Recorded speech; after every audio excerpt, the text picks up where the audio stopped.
Today's guest is someone I've come to know through his work with the butterfly, and someone whose openness, insight, and honesty offer a powerful window into what it means to live an authentically neurodivergent life.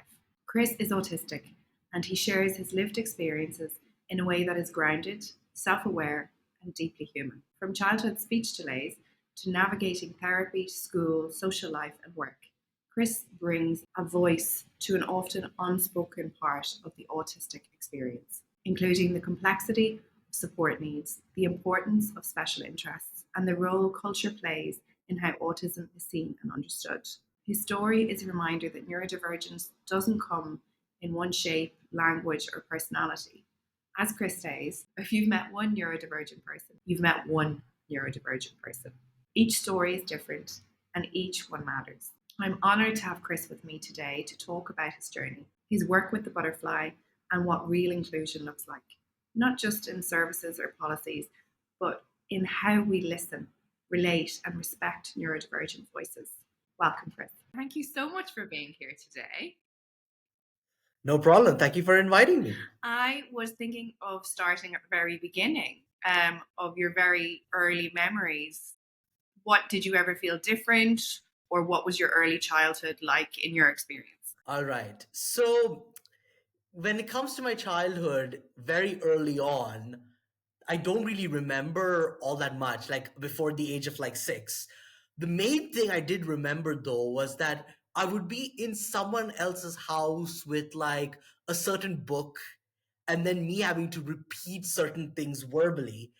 And as a child, of course, I was wondering, like, what is going on? Why am I in this person's house? It only was years later down the road that I realized that I was an autistic person and I had a speech delay, and I was at a therapist's house trying to rectify that speech delay essentially. So you did. That's like the most literal way, but also the most evocative way to explain how I started, how this journey started. Like, there were these flashes, and I was like, why was I here? And then in school, while I was able to, for example, course through school academically, socializing was always a different challenge. There were many moments where I felt discombobulated, disconnected from everyone else around me. I had these different perceptions of the world, of my classmates, of what I was learning and where I was living. And there were always these moments, even at a tender age, where I was like, what is going on? Why am I so different? Why am I perceiving the world like this? So, the thing about autism really is just that as a journey, even without knowing what it was, you already can see that there are differences with you and everyone else. Yeah. Yeah. So that's the earliest that you've never remembered feeling not different. Pardon? Yeah, I never remembered not feeling different. Like, to give you another example, the way that I consumed content and I partook in my interests were very focused, very specific, and very intense compared to all the other children and friends around me. Sometimes even they would be surprised as to how intense I was going through it all. For example, after my speech delay was rectified, I started reading almost like a madman. I would like read anything I could find, and according to not only my mother, my father, but even like extended family, they'd say that my reading was beyond the age of what is expected of me. So there were these idiosyncrasies which were very complicated to account for, and those were genuinely some of my like earliest memories. Like, even if you ask me in a context which is outside of like neurodiversity or awareness of autism, I'd say the same things because those stick out to me that much. I'm fascinated to, you were saying that about reading and really getting vested in a Yeah. topic. What goes on in your head in that moments? Like, what are you thinking when you're fully invested? I think the best way to explain it is what I'm not thinking of. Like, what is weird was when it comes to reading, I was so focused on the content that the more tactile aspects were ignored. You might have heard these days that printed books are making a comeback in the face of e-readers, Kindles, and the like because of the smell, the touch. That's not me. Even back when I was just reading physical books only, I focused on the content, laser focused. And perhaps the most unusual part was I preferred non-fiction to fiction. I actually preferred things like a dictionary, an atlas, an encyclopedia. Those were my childhood books. Like, I wouldn't really remember the storybooks that I read as a kid mainly. I'd instead remember the Oxford Dictionary as one of the most nostalgic books of my childhood. And when talking about this to other people and explaining this to them, that's when the real sort of like he's different comes into play. And it was a journey also in terms of perceiving that, because of course when people see you as different, the first reaction tends to be of dismay because you're worried about how they perceive you, how they think about you. And it took some time to just accept me for being me. And I'm sure that I'll touch upon this as we go on with this session. But if you ask me about my childhood, it was surprisingly laser focused. And I will say one more thing, and I think this is perhaps the most surprising one. I'm able to remember the tantrums that I made as a child. Wow. Wow. Do you remember why? I don't know if I remember why I remember the tantrums, but I remember them. What's funny is that normally my mother was very much aware of like a lot of my differences with other people and stuff, but even she doesn't remember the tantrums, whereas I did. So it's just thinking about all of these things combined with some struggles that I had as I became a teenager that really forced me to ask, what's different with me? Why am I so different? Is there anything wrong with me? So yeah, it's a very like complicated journey. Yeah, and like I suppose I'm interested to hear.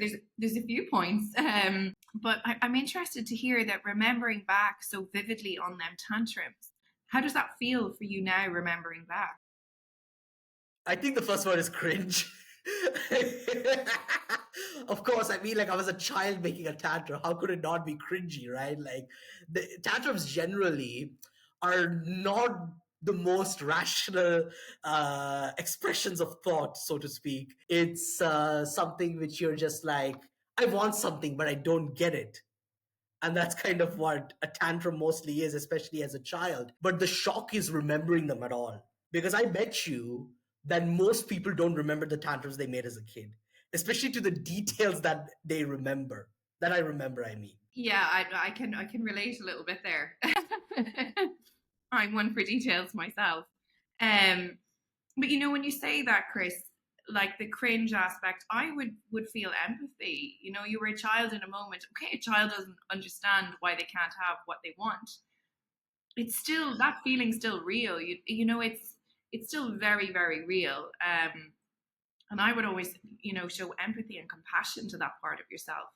I think it's because the tantrums were not really for significant things. It's for silly things like, oh, this person got a toy that I didn't get. It's for like these kinds of things. So, like, it's also just a reflection of the two sides of me, especially as a child, where I was a child, but I also, and this is more of a hallmark aspect of many autistic childhoods, your desire to be more mature and to be around mature people. I remember that's another vivid thing I remember as a child. I insisted on maturity. I actually did not like the playfulness that the normal child exhibited. I would instead always focus my time around in social gatherings, being around adults, and even trying to copy Yeah. adults. And this actually played into another aspect which is significant from the neurodivergent perspective, which is masking. I genuinely try to mimic the way that adults speak. It's also part of the reason why I would particularly be into nonfiction books. That feeling of maturity or obtaining maturity, gaining ground on life experience. That's the thing. Do you think that adults, because I always question this one myself. Do you think the seeking maturity is that adults' behavior is a bit more predictable than child behavior? Children tend to be a little bit more spontaneous. I think it's a yes and no. Yeah. I think it's both because I actually think that adults can just be as unpredictable as children, True. right? True. True. But what can happen also is that adults may be able to think a little bit more reflectively. So even if there's spontaneity, it can still be tempered by past experiences, understanding of the world, so on and so forth. It may lack the sheer impulsiveness of children. And I think this is why, even as a child, I was drawn towards adults because of the fact, because of not the fact, but the feeling that I could reason with them. I could have proper conversations with them. And there was even a very gendered aspect where, because of the way that women and girls tend to be conditioned in general, I found girls easier to talk to than boys because it seemed like girls were just that little bit more level headed than boys were. I couldn't relate a lot to the sort of rambunctiousness or like the outburst tendency that boys tended to have. Instead, I preferred people who were more thoughtful. And I guess it really was reflected in the people I tended to approach. But of course, as you grow up, you realize that there are these contradictions in terms of maturity and immaturity that, frankly, are A, instilled by society, are not necessarily inherent, and B, maybe not all that easy to just achieve, at least without burning yourself out. There is a value to your inner child at the end of the day. Yes. Yes. That's very powerful, Chris. Very powerful. There really is. I wonder, do you feel that you were emotionally mature from a young age? So the thing is, as a child, if you ask me, I'd say yes. But I don't really look at that as emotional maturity. I just look at that instead as a lot of introspection. I just think about things a lot. And I guess that's another aspect of me in general, which is that I think about things a lot. And obviously, this means that you think about the things that you did in your childhood as much as you could remember anyway, because of course, there are things which just are forgotten forever. Um, I wouldn't say that it was emotional maturity, but it's being thoughtful, at least thinking, regardless of how you process it. Because for sure, the way I processed the past and the way I used to be has changed over time. Where if you ask me as a 13-year-old, I would be like, yes, I'm very mature as a child. But whereas now you ask me, I'm going to be like, there are reservations to that. Even if I may have thought more than the average child, it's not that it was mature. It was not that it was grounded in reality and thought out very well. It's just the intensity of thought that forwards the amount of like reflection that I did, essentially. It's not good or bad. It's just a thing. Yes, yes. Yeah, I love that observation.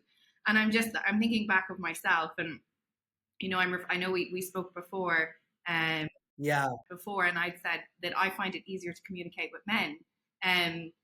But I think I find it easier to read men than I do with women, because sometimes I find there's different layers. Sometimes I can't read. Yeah. Wow. That's very interesting because to me, I find both quite similar in the sense that both genders really are not easy to read for me. And I just think it's expressed very differently. Yeah. That's what I feel. Because when I spend time, especially around adult men, I find that they may give you the impression that they're more direct. And that's because of how the average boy or the average man is raised. Yes. In some, That does not always mean they're straightforward with what they mean. It's an impression. That's what I have felt. And I guess it's also a cultural thing because I'm from India, a place where collectivism is the norm, not individualism. And I think as a result, even men are affected by this idea of having to listen to someone else, having to consider other people, amongst other aspects like that. And it is actually one of the reasons why I ended up struggling in terms of my autism. Because as a child and as a teenager, especially, I was already aware of social pressure to mask. yes. So masking is became almost this native thing for me instead of it being something more alien because of the cultural expectations placed on me. I'll give you another example. Volume. Because of the collectivistic culture that we have around us, it's a bit taboo in general to speak very loudly, Mhm. especially if it's not related to what is considered as a justified reason. So I ended up in many times in trouble over my volume. Whereas this may not necessarily be in the case in a more individualistic society. But because we were in this collectivistic group of people where everyone was like, everyone's going to think about you, everyone's going to have a perception of you, these things, these nuances came into the play in ways that I realized are like, it's tough for me. It's difficult for me to perceive this because, of course, until I was aware of what autism is, what neurodivergence is, what it means to be neurodivergent versus neurotypical, I was just confused. It's like a game for which I did not have the instruction booklet for. Wow. I can definitely relate to that aspect of the cultural norms of needing to fit into that and that not being my authentic expression. Yeah, and I think that maybe in like other societies, because of the way that again when men and women are conditioned within like the social institution that is the patriarchy, women in general are expected to be more docile, meek, and like considerate. Colored on my like journey with autism because it's this push and pull of like, okay, yes, men are more allowed to express, boys in fact are more allowed to express, because another thing you might notice is that the tantrum stage, especially like the little boys, their tantrums are usually a little bit more validated and expected, especially in terms of outbursts, Yeah. right? But especially as I grew older, there's this nuance of, but you are in a collectivistic society, listen to your elders, listen to the people around you, which make what would otherwise be more normal autistic expressions of thought and word and action a little bit more complicated. And dealing with that push and pull is was a challenge for me because I didn't understand what was going on. And I think, and I'm sure you will relate to this also. Again, being neurodivergent in a neurotypical world feels like you don't have the instruction booklet for this game you're playing. You don't even. There are these rules which people know except you, and you're like, "What's going on? Why am I not doing this?" And if you don't mind, I'd like to now move on to like my teens when these things started becoming even more apparent. I noticed, for example, that the way I socialized was related to my special interests a lot, which ended up being off-putting to everyone around me eventually because they were like, why is he talking about the same things again and again and again? Why are you not talking about yourself from the surface? Why are you not talking about your family more? Why are you not talking about um, let's say relationships more, so on and so forth? And these things were tough for me to comprehend. um, my life was actually also a journey for my family because when my family found out that I was autistic, it was a shock to the system for them because they were not expecting that, obviously. How old were you then? So I was basically assessed before the age of 2 Okay. in India because my mom already sort of had a sixth sense that something was different.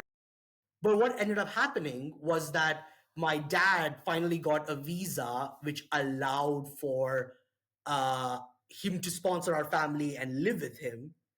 And time wise, alongside the center which tested me being very unprofessional, resulting in me not getting the diagnosis on paper. So we had to go as if I was not diagnosed. Oh, So this weird conundrum was like, this new thing called autism. What is that? There were very few resources back in the day. There was no sole support group. There were very few like facilities for autistic people in general. My mom had to search so hard to find anyone to work on my speech delay. Remember, this was the time before there were things like augmented communication. This was before there were techniques. especially in terms of like just simply nonverbal communication. Everyone was still with a book more than a phone.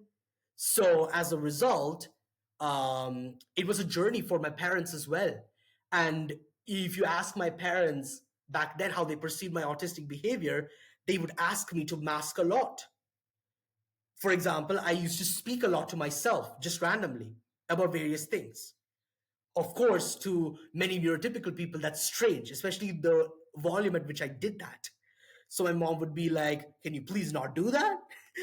I would stim verbally as well, which to people not aware, who are listening, stimming is to essentially do a repetitive behavior, which usually is for mental regulation.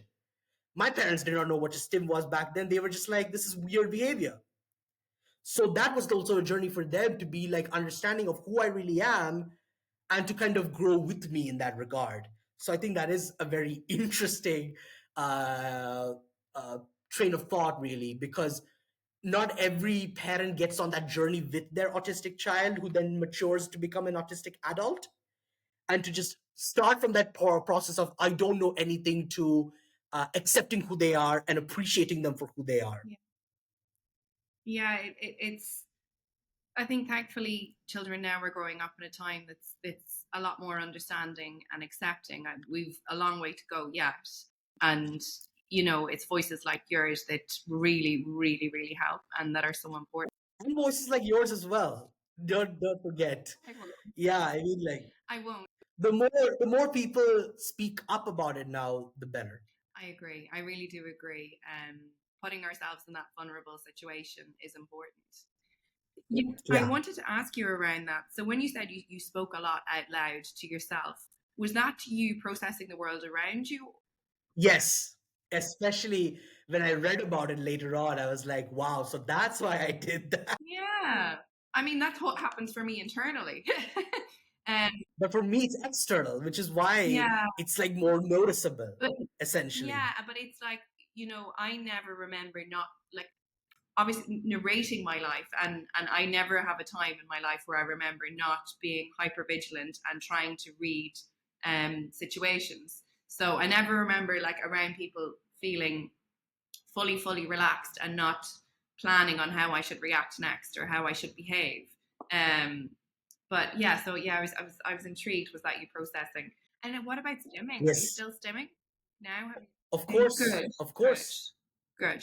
and and again, it helps a lot because when you stim, it allows you to keep focus. It prevents cognitive like decline, because when you don't stim and you try to mask, it really tends to cloud your memory, cloud what you're thinking, cloud your decision making. And the more I stimmed openly, the better it got in terms of like me understanding what to do, essentially. It allowed me to achieve a lot, as much as it might sound incredulous to a lot of people. That bit of fidgeting, that little bit of like, moving or touching something, Yeah. really, it's a very tough thing to explain, but it really does help at the end of the day. Honestly, it keeps me in a stable point where I can still interact and function. So yeah, realizing how important stimming was another part of the journey. So yeah, it's a really interesting question that you asked, and unfortunately rare, but a reaction of yours. But I hope that it becomes less rare as the time goes on. Which, sorry. Like you being you when you just said like good, when I said yes, I am still stimming. Ah, yes, yes, yeah, yeah. Yes. No, I think it's because we try to hide ourselves so much, and at the detriment of our own mental health. And I think part of acceptance and understanding ourselves is actually to be ourselves. Um, and it's so important for regulation. So, do you feel comfortable now stimming in public? So the thing is, what I've noticed is might have changed the Yeah. stims, and I might have changed, I guess, the range of motion. Like, for example, now instead of like, I don't know, like maybe flicking my hand, it's more like I do this now. Mine's this, pressing. Yeah. One of Yeah, mine. One yeah. of mine. But yeah, I know. They're subtle that not everybody would really notice what's happening. Yes, exactly, exactly. I mean, of course, I was a big, I fidgeted my legs a lot. And I guess, you know, one of those things is that there are certain stims which blur the line between a typical thing and then like an atypical thing. You Yeah. know? Yes. Another one which is I think even more interesting is nail biting.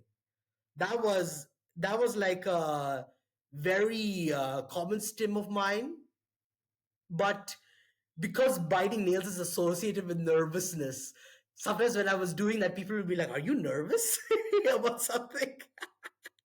So have you stopped doing it or? So what I've noticed is I prefer now to do more stimming at home. That's what I've Yeah. noticed. Especially my verbal stims. Like, for example, a very common stim of mine is imitating the cymbals of a drum. Can I hear it or are you comfortable? Uh, something like which indicates Yeah. like a cymbal being Yes. hit, or like something like which is like the snare drum. Wow. I really enjoy this because there's I actually can't think of the name of it right now. There's something I do with my daughter, and it's not coming to me, but it. I'll give you the sound. It's Sounds like a ship or something like that. That's my first. but it's to calm the nervous system. And that's what you're doing when you're stimming. Yeah. You're very good at them as well. Can you get it? Good. I don't know about Can you that, get but it's but it's just like and I did these things since I was a kid. And my mom used to get super annoyed at them. She's like, why what is this sound you're making? Yeah. No, oh, I didn't. I actually, that's one I learned in later life to regulate. So I didn't have the vocal stems like you, but that one I've learned and it's amazing for me to regulate just to do that sound. I can't think of the name. I need to think of it, but I like your drum. I think in general, something which always was a big thing for me was also listening to music. And I noticed that a lot of my verbal stems were like musical. It was it was always imitating an instrument of some kind. And are you musical? It's a bit complicated because you know what's the problem when it comes to music. So this is something which I noticed as a child again. I have this thing called synesthesia, which means a color comes to my mind whenever I hear music, especially based on certain keys. Like, for example, if a song is in the key of C, I feel yellow. If it's D, it's pink. Wow. If it's F, it's green. And do they hold a certain meaning for you emotionally? I don't know about emotionally, but when I think of music in general, first thing is the key. And like it's the color that comes with it. So when you hear music, you know what key it is. Okay, so it's a bit complicated because what happens sometimes, and I guess this also would have been dependent on like how much I would have trained, it's that like a color comes, but not always the key, but sometimes the key comes as well. But even before, like for example, taking some keyboard classes, I would remember a color whenever a song came in. Wow. That is incredible. Yeah, but the problem with music is usually a mixture of your physical body and what you have inside of your mind. And unfortunately, I have issues with hand-eye coordination Okay. or motor coordination. So my brain is going very 100 miles an hour when it comes to music, but my hands don't correspond at all. And what about singing? Singing, well, the thing is that I sang very casually as a child, but once my voice came in, it kind of went in the sense of like the mellifluousness has gone, Yeah. essentially.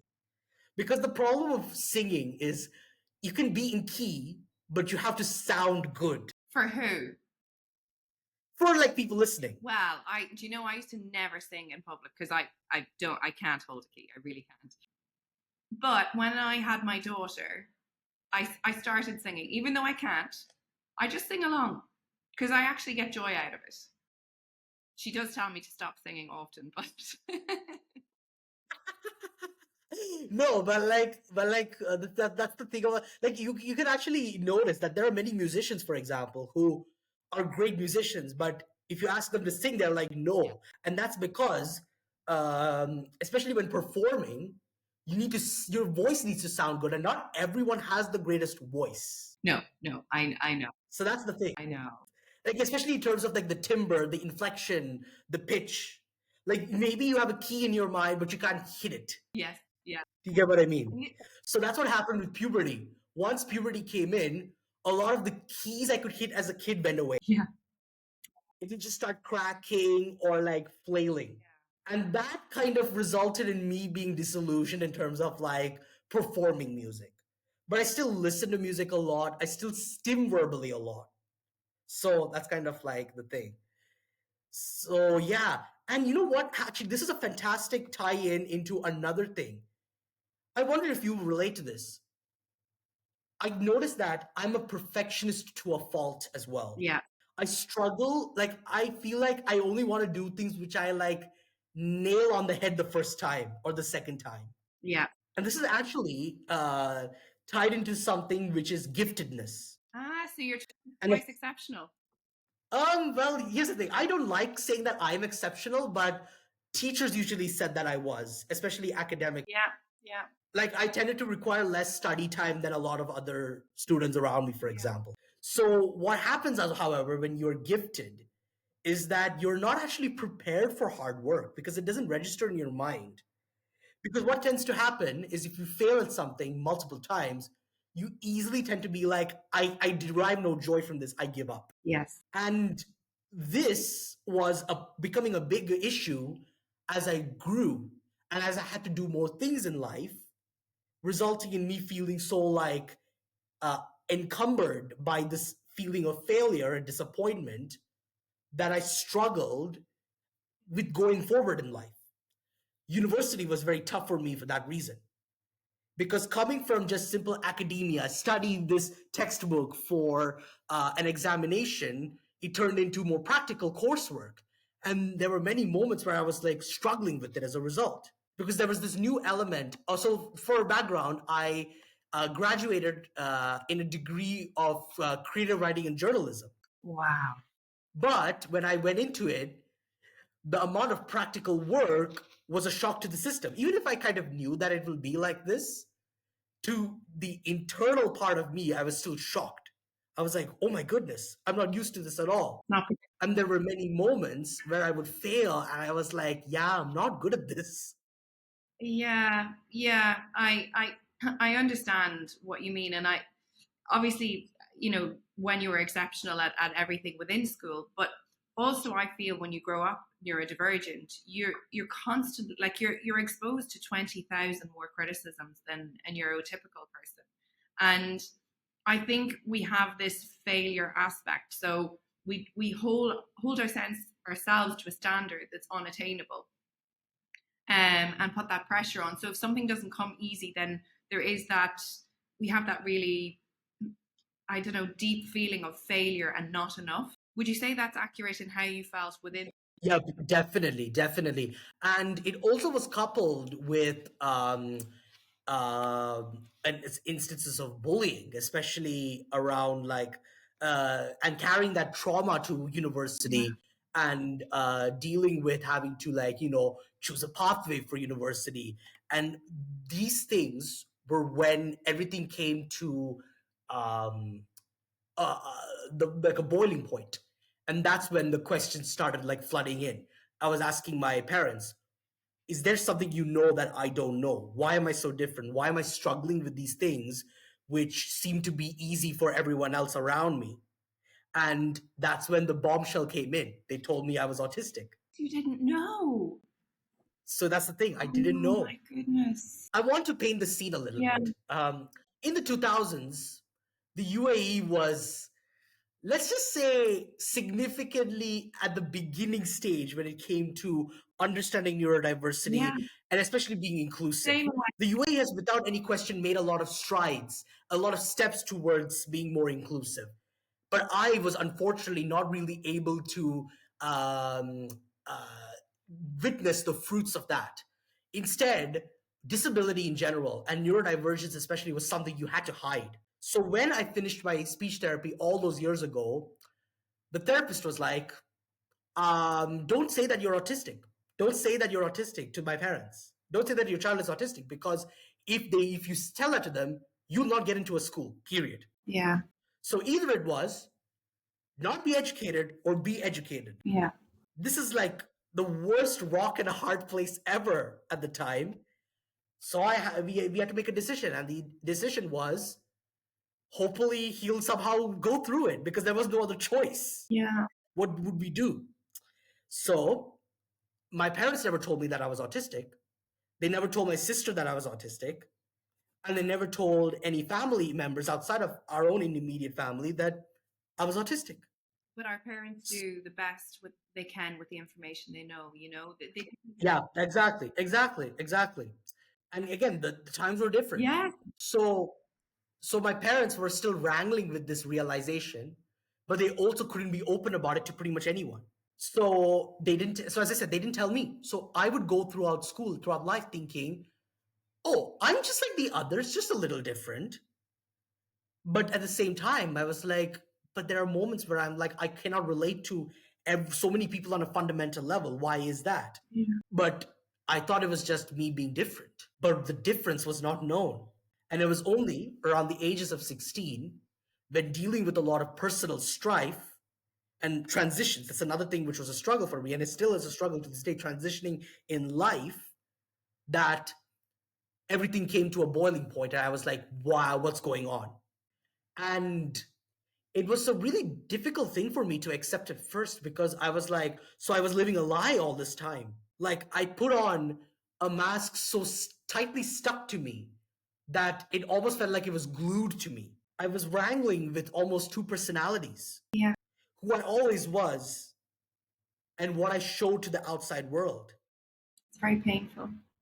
It is painful. And you have to keep in mind that one of those that combination of wanting to appear mature and combined with the giftedness made people think that you were such a self-assured person, not someone struggling and vulnerable. Yes. And to be honest, when eventually it got to the point where I needed therapy, I needed psychotherapy, because I was struggling so much with everything around me. And it was a very tumultuous journey, to say the least, because we were trying to work out what was going on, what was I going through. And what's interesting is, because of what I mentioned, that sort of like assuredness, my vocabulary, my language, the way I tried to explain everything, a lot of people would underestimate the problem at hand. They would think that I just struggled only a little bit, when in reality it was a lot. The first therapist I ever had, when my mom explained to her about my testing, my therapy, she still would insist that I was not autistic. Wow. It's just the ignorance that was, you know, and that, you know, when you say that, what's brought to my mind there is people have this stereotypical idea that autistic people don't feel, that they can't understand feelings. You know that was painful. Exactly. And I'm sure you must have also experienced this sometimes, if you ever said that you're like ADHD, and people will be like, "Come on, no, that's just a little boy thing," you know. A lot. And it hurts. It hurts. And the other is, aren't we all a bit? Yeah. Just that one's. But look, how can people know what they don't know? And that's the point of trying to educate. Yeah. You know that it is a spectrum, and just because and then school, when telling to friends at school, it's even worse. I remember eventually cutting off this one person, because who I thought was a friend, because when I told it to him, he just was like, "Nah, you're just looking for attention. You're not autistic. You're just a bit weird." So he was able to acknowledge the differences between me and other people, but was like, "Nah, you're not autistic at the same time." Imagine hearing that. Can I just tell you, you're not weird. You're incredible. I mean, thank you for that, but it's that he was able to see that there was something different with me and other people, but he did not want to acknowledge that there is a reason behind the difference. That's what hurts. Why do you think that is? I think it's because A lot of people, I think in general, it's because a lot of society likes to single out people who are different, but they don't want to acknowledge something more serious behind the difference. Do you get what I Yeah. mean? They like calling someone like different flippantly, but they don't want to acknowledge that there's depth to it. Almost like, oh, it's an excuse to insult, or it's an excuse to put down, but we don't want a real reason behind it, because if you say a real reason behind it, we'll feel guilty. Yeah. Yeah. I hear you, and it draws to my mind my husband. That was one of the things that made me fall in love with him, was he didn't care what other people thought of him, and he took everybody just as they were. Now he'd have questionable humor at times, in terms, but I always remember, because I grew up in it, and I'm not. It's not to criticize, but if anybody was different, you know, if anyone wasn't from that area, they, people would know. So it was so refreshing to meet someone who you could actually start to be your authentic self with. Yeah, and you know what though? Unfortunately, throughout school, it was very difficult to meet someone like Yeah. you said, because as I said, we were in a much more collectivistic society, and I think school also encourages conformity to a large extent because of like the very nature of school. And that resulted in me just being so burnt out by even socialization, which is another topic we were going to discuss. Socialization is very complicated to me because there were many moments where I thought I had a friend, but it turned out they were put off by my behaviors, my words, my actions without me even knowing. And there were always moments where I wished people told me, like, these things are off putting about you. At least I'd know, Yeah. but no one does. But even to explore why, if people know why we do what we do, then when you understand something, you're less judgmental, or you can. Yeah, I mean, I wish that was the case, but as I said, there are people who, even after listening to why it is so, will not believe you or not agree with you. And that has been always very difficult. So, yeah, and I think one more thing is that I then realized mental energy. Like mental energy, it's a very important thing to maintain and to know how much you have. Because what happens otherwise is you burn out, you get exhausted, and that was another thing which was difficult to understand, accept, and then think of dealing with when it came to rediscovering autism. Like, that's the funny word, it's a rediscovery Yeah. of autism, because even if I was tested, we lived as if we didn't know I had autism. It was only after understanding these things that I had to start looking at life in a different way, essentially. And that was pretty much, and I guess that is the theme of my journey, rediscovering life. And do you know your authentic self now? Will you rediscover life? Are you still on that journey? I still am on that journey, I would say, because you have to because it's only really been 7 years since rediscovering. Remember, I was living for 16 years without like knowing who I really was. Yeah. Yeah. Mine was 30. So yeah, it's been a big journey. It's been a big journey, but I'm glad to know about it now. And it also made me realize what I can do and what I can't do and what I want to do. Because the more and more I discovered about autism, the more and more I realized that I wanted to start talking about it, start making people aware, even if it is in their face, to their face, I mean, tell who we really are as people. Yeah. And I think this will be a very good time to now talk about what I do now. Yeah. We reflected a lot on my past, like all the things I struggled with, a lot of the things which were different about me, which were challenging for me, but then on to the now. And it has been a revelation almost, discovering autism. The now is much more optimistic than I would have ever anticipated, because when I was around the time I was rediscovering my autism, I did not even know what my life would look like. But leaning into it, unmasking that bit by bit, has given me a drive to now spread the message. And I think also to spread inclusion in general, because I feel like we all should be included in society to move forward. Yes. It shouldn't be just a few people like doing everything. So I work for the organization called the Butterfly.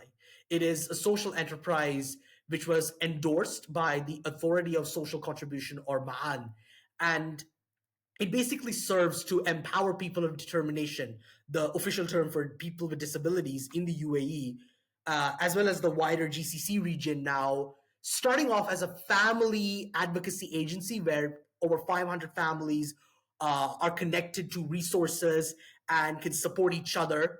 And then we blossomed into this thing called the inclusive employment ecosystem. And it was a great pleasure meeting you there for our third year anniversary. Amazing. And you got to see the work that we do with a huge variety of organizations of different fields, of different sizes, from the public sector to all the way in the third sector. And we just are keeping on growing. We are having new members, we are having new initiatives, including collaborating with the third sector, actually, called the Community Partners Program, which I hope you could also think of being a part of with your Yes, organization. yes, I will be joining. Yeah. Yeah, and moving on to myself within that, it was a very interesting journey, actually. I interned for them during my final year in university after meeting them in a career fair. At first, I was just assigned to write their newsletter because it's kind of connected to my degree, but that was a struggle. That notion of mental energy and multitasking was a big pain point Yeah. because I didn't know my limits at the time. I was doing coursework.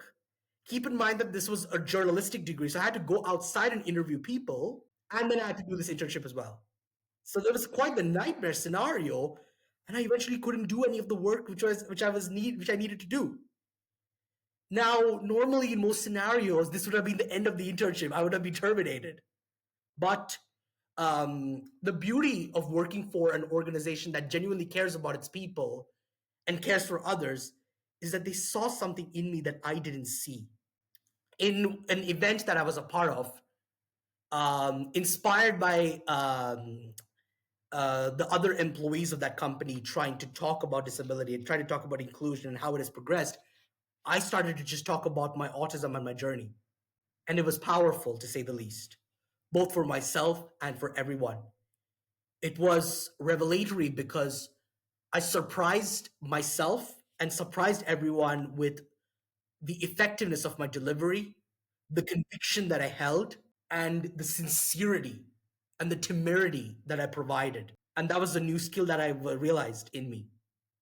Now, I went for a few like speaking competitions in school, but there was always these moments of trepidation, nervousness, and lack of conviction. But once I started talking about autism and neurodivergence and why it's important to be aware, something almost overcame me, a passion which is indelible. And it resulted in me transitioning almost from like or just a writer to being a speaker, something which I never thought I could do. And the organization that I work for, the Butterfly, is a very personal thing to me because of that. They saw something in me that I didn't see. And I think the moral of this story is, do not overlook people who might be different to you. Do not overlook people who might struggle. We need to be more optimistic and more considerate of everyone around us because there's potential, there's ability, there's talent that might not be seen or apparent at first, Yeah. that might be latent. And this trust resulted in me doing things that I never thought I could do. Suddenly, with this focus in mind, I became way more social. I became way more socially adept. I started networking. I mean, imagine, you must also have thought that networking at times is a struggle, Oh, yeah. especially in terms of, I have to yeah, plan my week and make sure that I'm not overdoing it because I will burn out. yes. But finding this passion, finding in this journey was so powerful to me. It woke something in me which I never thought existed. And that's where I am now. I have then done two internships in two companies which are members of this ecosystem that we have created in communications. I did them well, even if unfortunately I couldn't end up with a full time job with them. Then the butterfly came calling back for me, and of course I felt very motivated to join, and now I represent the organization. I now talk to companies both in my capacity of myself as well as with the butterfly about why disability awareness is important and why we are more than just our disability as well. And that's why I felt so glad when you extended this opportunity to me, because it allows me to do more of the same almost in a new medium. Yeah, So that's my journey. That's why I'm here, and that's what why I'm doing what I'm doing. maybe you'll be a podcaster. I mean, I'll see, but I'm very content with where I am at for now. And that's a nice place to be. A nice place. Yeah. And just on that, hearing you speak at the Butterfly was incredible. It honestly gave me goosebumps because it's just, you're so powerful and you come across so confident. It's just amazing. And talking about a topic that is so close to my heart. I can relate that, I don't like public speaking, but when I'm talking about a passion like that, it becomes easier. But I could not deliver like you. Thank you very much. Thank you very much. I really appreciate it. And it's again this culmination of the journey, you know? I would say also one humorous side effect of this journey is that, as I said, it's almost like a new person grew, a new person of authenticity and integrity, to the point where a lot of people in that past masked life of mine would be like, who's this person? I never knew this person before. and and I do find a bit of glee in that because it shows evolution. Yes, yes. But it just stems back to, if they accepted you at the time for who you were, would would you've got to that space earlier? Most probably, yes. And even, when you say with organizations where the Butterfly could see your potential, they knew that you had something in you. If they Yeah, didn't see that, if companies don't give that opportunity, what you're doing is disabling someone further, because you're not exactly. allowing people to show what they can really do. You're not giving them opportunities. And it's why it's so, so important. And if anyone ever has an opportunity to even listen to you speak, they will see that why it was so important that the Butterfly saw that. Exactly. There was, so boiling point, if you don't mind me asking, that was something that's been in my head.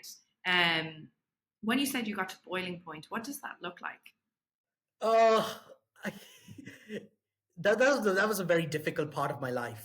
Um, let's just say it was breakdown after breakdown, tear after tear, scream after scream.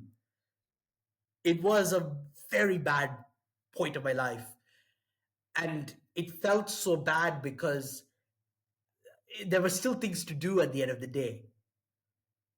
And it it was a very tough point of my life, and that's why eventually there was this pressing need for therapy, because I genuinely couldn't have gotten through what I got through without that, essentially.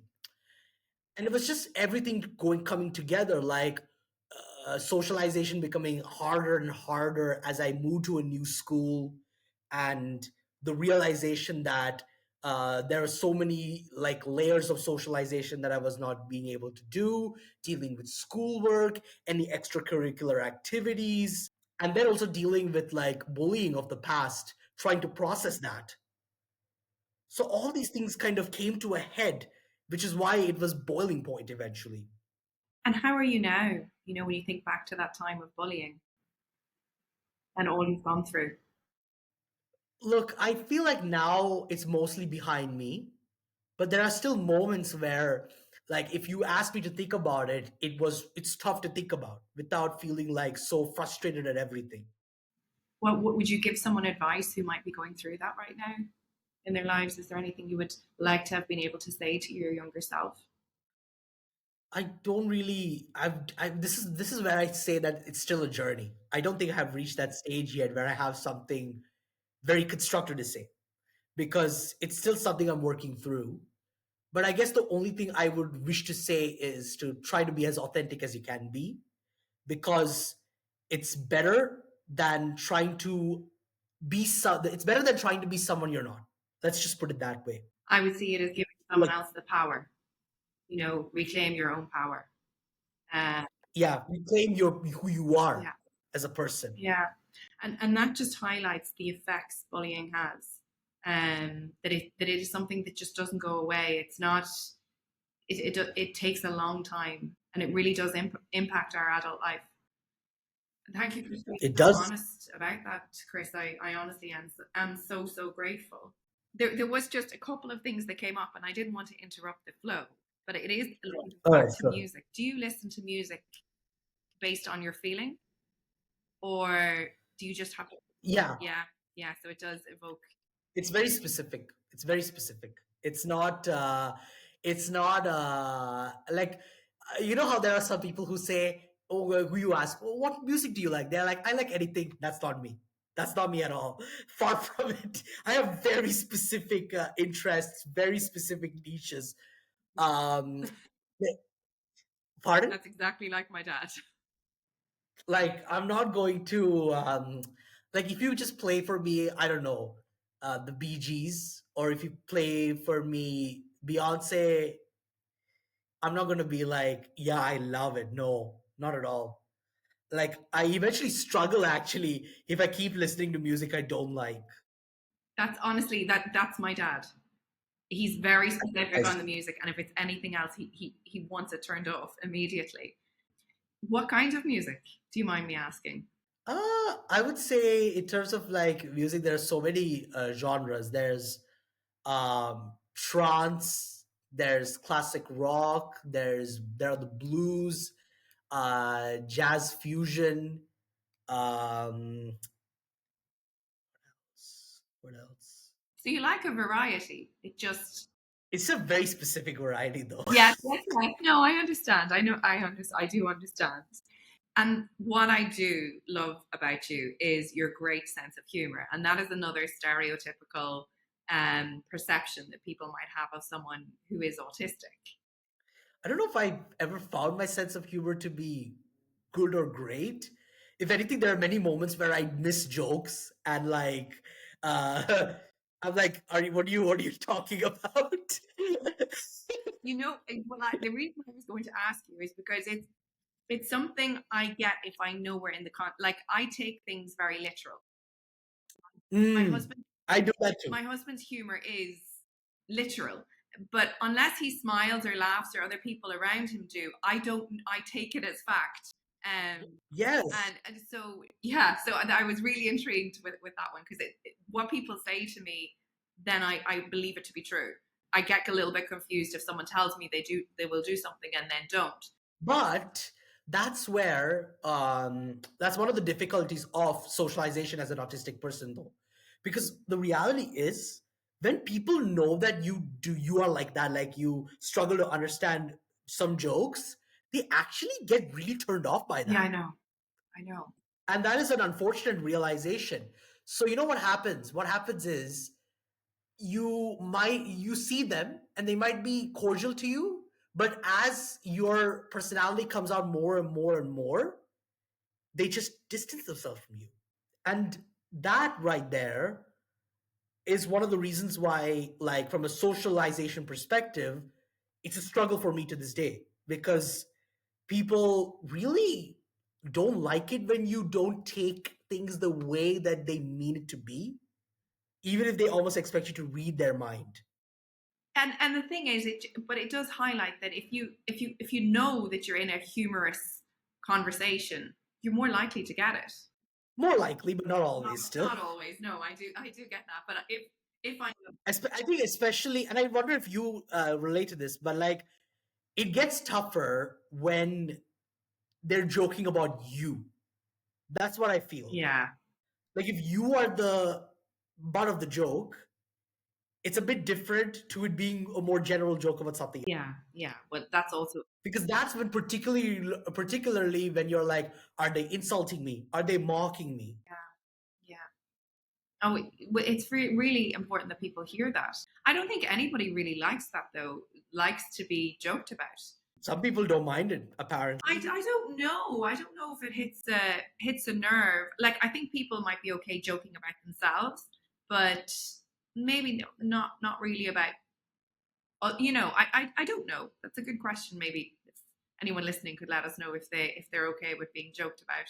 Yeah, because I, as long as I said, if I know we're in a humor setting, or I know certain people, there are certain people I kind of know the way they are, and I know generally, okay, this is, and I do get the humor, but yeah, but you do have a good sense of humor. I enjoy it. We've had a good few laughs on this so far.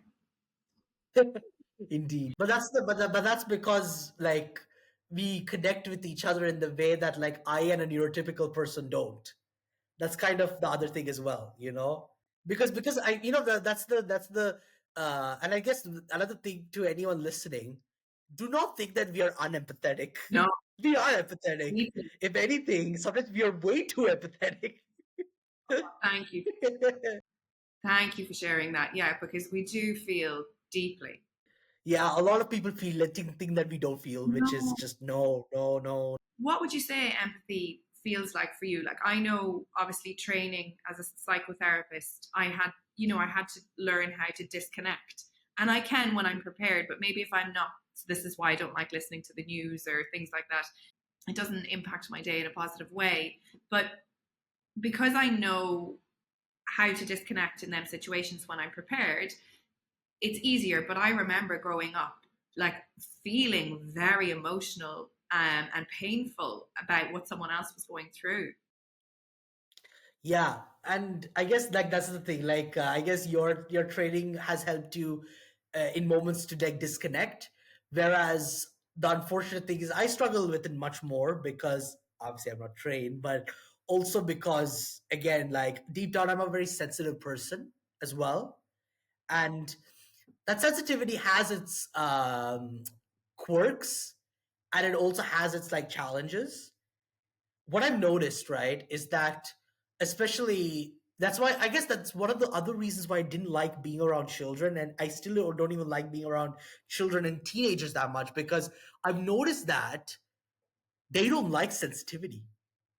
Like, regardless of if they're sensitive or not, they don't like seeing sensitivity. In others. So, yeah, in others, exactly. And that's one of the reasons why I always gravitated towards people who I felt were more mature because it felt like they understood sensitivity just that little bit more. Not all of them, but a bit more.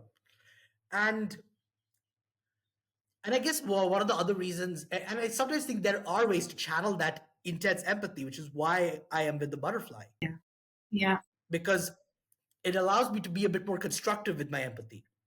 Like I feel so bad when I see ableism, when I see discrimination, and it feels good to be in an organization that is trying at least to address it Yeah. Yeah.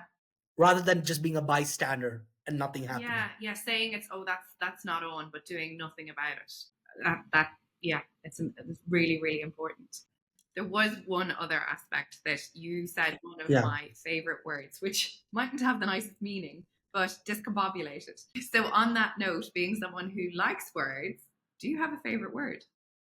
Uh, I actually don't think I have one word now.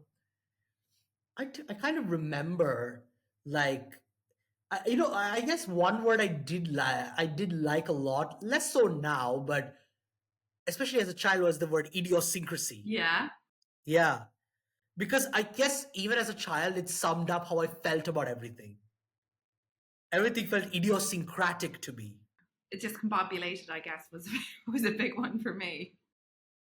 Ah, I see. Yeah, so that would be why. That would explain why. You're helping me learn more about myself. Well, glad to hear that.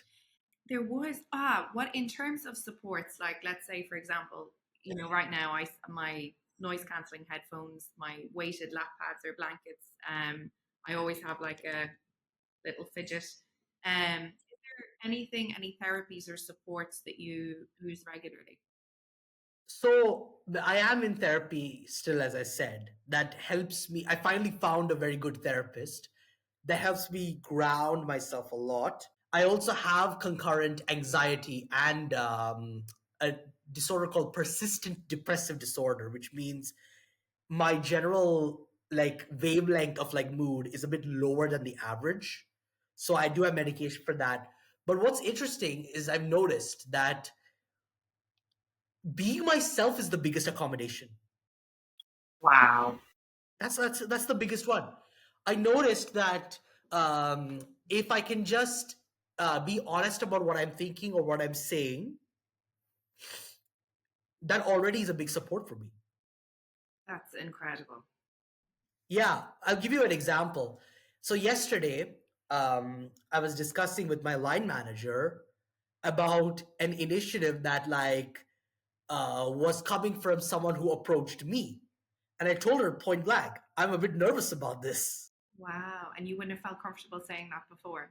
Of course not. Why? It's very difficult to admit Yeah, it. yes, it is. It is. I agree. I would be like, yeah, fine, yeah. Exactly.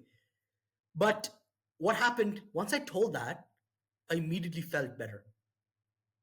Like I actually lost a lot of the nervousness.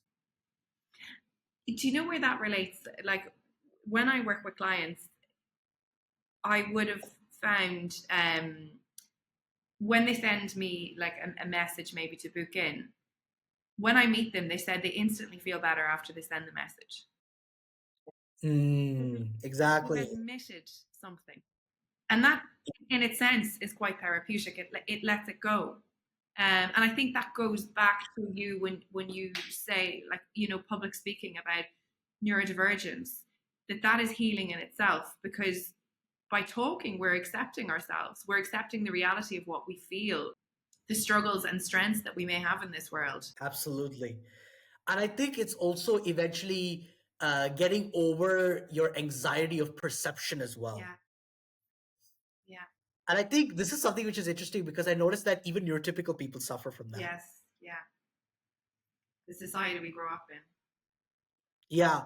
And I think that's why, again, what I do in terms of my work is so important because I hope we get to a world eventually where, especially neurodivergent people, are able to be themselves, not worry about perception all the time, and just thrive, essentially. Yeah, yeah.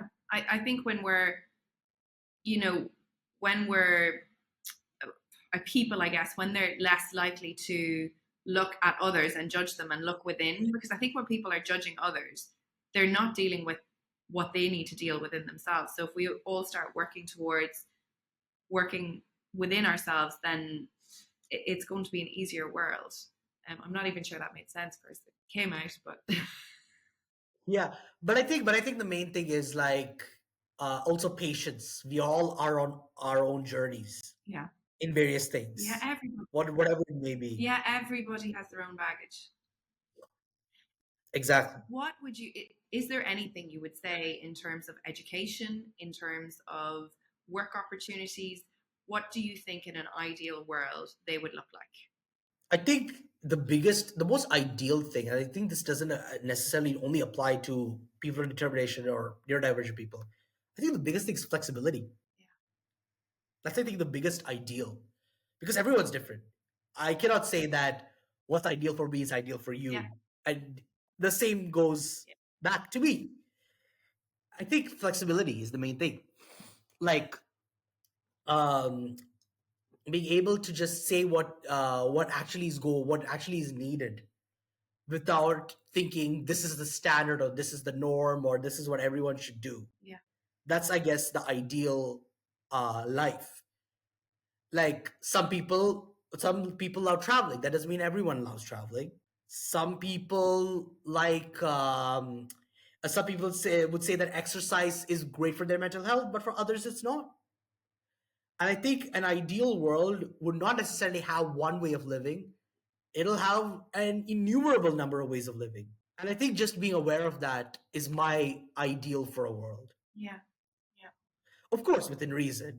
I don't think doing evil things is an ideal way of doing is a good ideal to aspire to, but it's all about within reason being able to be who you are and being able to do something that feels good to you and ideally can even help other people as well. Yes, yes, definitely. Is there anything that we didn't talk about today that you wanted to talk about, or that you think would be important for the audience to hear? Oh yeah, I think one thing you will realize, and I think already some might realize by listening to this podcast, and that is um, neurodivergent people are not a one size fits all. We are all different. When you meet one neurodivergent person, you met one neurodivergent person. You didn't meet everyone. Think of us as a gradient, not necessarily just a line. We're a gradient. We're all within that gradient, but we all are so different in our own ways. That's, I think, if there's one thing I would always tell people in terms of a takeaway of awareness of neurodiversity, it's not that you should know everything. It's not that you should be a psychology textbook of information. Not you should not be the DSM-5. No. Instead, be open to other perspectives, and they're already on your way to being inclusive. Yeah, yeah, yeah. And it is about getting to know the individual. If you know someone is neurodivergent, well, know them, not that, as you said, the textbook, because Yeah, that does not describe everyone. yeah, and listen. That's the most important thing. One of my favorite sayings is listen to understand, not respond. Exactly. But I also loved your analogy. I think that will be used as a reel to promote this. Thank you very much again. Thank you so much, Chris. I honestly am so grateful for you, for your time today. You've just been amazing. Thank you for being a very gracious host. I loved talking to you, and I really hope we can keep the relationship both with me and you and the Of butterfly course, continuing on. absolutely, absolutely. I would love that. Yeah. Take good care of yourself. You Yeah. too. You too.